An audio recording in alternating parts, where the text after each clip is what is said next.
You get to have sex with the woman man of your dreams. However, there is press conference after discussing your performance. Do you do it? Why or why not? 2 minutes in heaven is better than 1 minute in heaven. I'm just here, so I won't get fined. Yes. Then I would say I had sex with insert name and you didn't. Practice? We talking about practice? 1. Have sex. 2. Learn how to be better at sex. That's what we call a win-win. 7 of 9 told me resistance is futile, so I complied. Betty White will be her usual comedic self during the press conference. I'll have to accept that, I guess. Yes. For some reason I'm one of those people that craves criticism, so I would enjoy the conference almost as much as the SX. I do my best Marshawn Lynch impression. Reporter, is it true that you lasted only 2 minutes? Me, still beat. Is it true that you were her worst partner? Still beat. Hell yeah, I'm pretty confident that I would give myself a pretty good rating. So you have sex with someone way out of your league, and then there is a press conference confirming publicly the sex with said person way out of your league. Sounds like a win-win.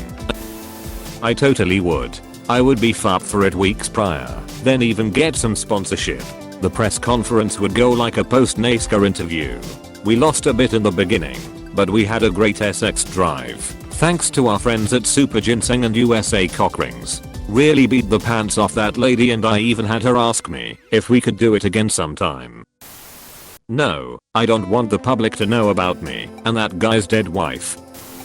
I dated a girl like this once. There was always a breakdown in color commentary. If she had pulled out a pointer and portable flip chart, it wouldn't have surprised me. Fuck yeah. I get to FCK and get told on what I need to improve to get better. SIGHN me up. You mean Tom Hiddleston admits to the world he boned me? I'll give it my all, sure, but even if I'm the worst lay he's ever had, it's still worth it. The bonus is he's too nice to say anything bad about my performance or the act itself.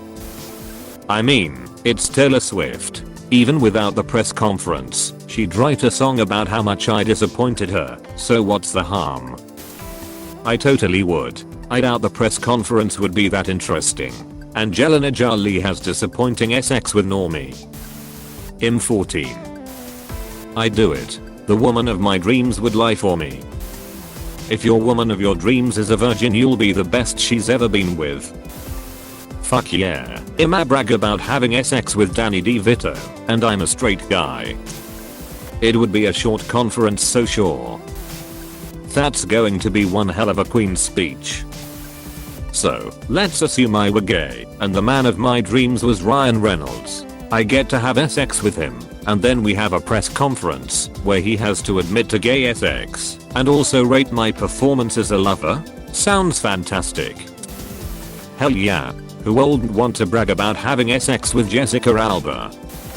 Yes, because the classic hockey interview would follow in the hall. Absolutely exhausted, drenched in sweat, with a television station sponsor towel hanging over my shoulders. Yeah, Rick. You know this was the outcome we were hoping for. We started strong, but I guess we peaked a little early. Sure, we were aggressive, but it's clear they were just fitter. I know everyone involved is disappointed, but you know, we've got a lot of room for improvement.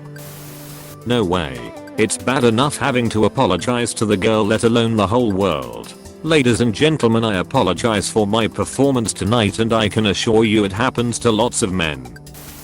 We're on to Cincinnati. Fuck yeah, I'm writing a tell-all book and making big money off it.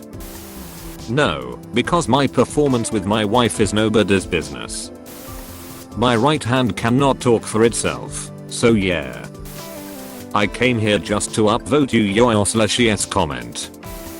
Dreams you say, dreams you say. Well then, yes. Behold the ultimate SL experience, an abomination of science, madness, and hallucinogenic mushrooms. A Baphomet and Parvati hybrid with a harness for cup holders and a condom lube dispenser. I got to be rode by Natalie Dormer while reading me sonnets. Fine. Yes, because I have no shame, and even 1 minute with Scarlett Johansson buys me a beer at any bar for the rest of my life. because someone will want to hear the story.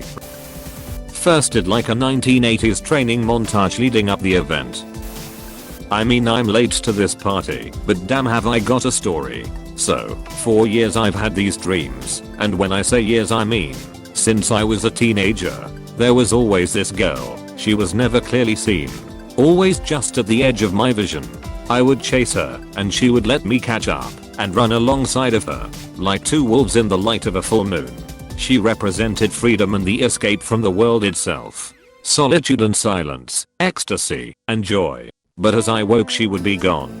I never really believed she was a real person, obviously, that would be madness. A sort of insanity reserved for only poets and drug addicts. There seems to be a line there that is often crossed between the two, but I digress. A 5-year relationship with my fiancé ended.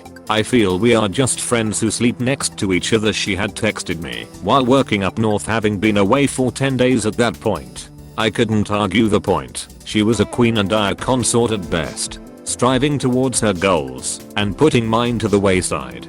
It had never truly been love, just two people clinging to the idea of it. As I moved out and changed cities I was not broken, but renewed in the belief that maybe, just maybe, there was a purpose behind the whole of things I was now being tossed into. A place to stay and a better paying job fell into my lap without effort. I tired away work being my only purpose. A friend told me I should get back out there, try to find someone new. A silly notion, I was fine as a solo act.